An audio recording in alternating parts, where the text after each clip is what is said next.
じゃあそうそうそうそうそう。全然押してない感じ。もうちょっと押して。それで背中じゃなくてね、骨盤のあたり。はい、反対側。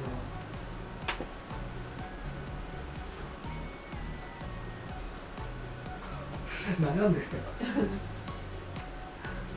結構移動しちゃうね。ね、じゃあさっきのカードを左手に持ってもらってます。じゃあこれ左手に持ってますね。もう一度同じ条件で。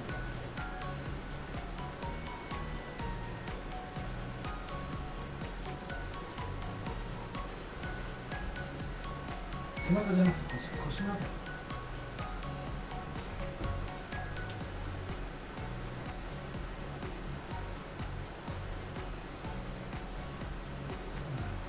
どうですか、北澤さん、押した感じ。あんまり変わらないんですけど、あんまり変わらない。あまり変わらないですけど、後ろから押した時はもう明らかに2回目の方が軽く動いてしまいました。ご本人はどうされる？持つと押されないようにしようって思うけど押されちゃうんですよ。押されちゃう？そう、押されないようにしようって思う気持ちが働いちゃうけどすごく動いちゃう。いずれにしてもちょっと違うってことですね。違います、違います。そしたら、そこにお水があるでしょう。でその顔が見えないんですよ顔が見えない。そうそう、天然水の方を向けて、そのお水を一緒に持ってもらってる。今どちらの方？相手の方の手でいいかな。はい。そしてもう一度こちらから押してみてください。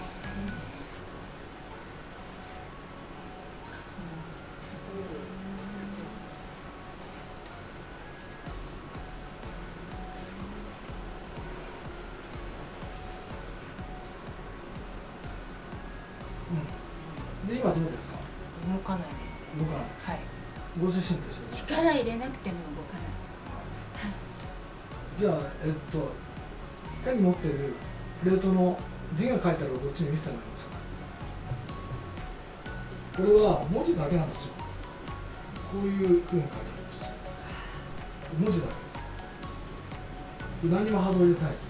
でこちらのお水の方は実は波動といいますか転写してるんですけど、これも波動を転写しました。でこの波動を転写したこのお水飲んでもらうと、先ほどの、カードを持った時もぶれなくなったということですね。そうです、そうです。はい、ですからこの波動をですね、じゃあちょっと持ってってください。すみません。これに転写したんですよ。これ。でこれ一緒に持っていってください。これも一度やってみてください。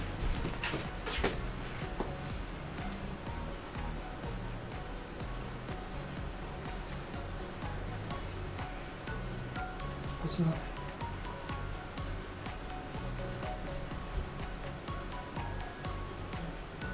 動かないです。はい、しっかりしてます。で今持っている、これシールになってますけど、これに転写しました。でこのシールをですね、携帯電話に貼っていただくと電磁波を介してこの波動が拡散されています。はい、電話をするたんびにその電話をしてくださった相手の方と共有していくし、あるいは電波といわゆる、電波基地局ですね。基地局を通して、そこを介して波及していきますので、電話していただくだけでこの波動が広がっていくというものです。はい、ご紹介でした。はい、ありがとうございます。じゃあ他の人でちょっと試してみてください。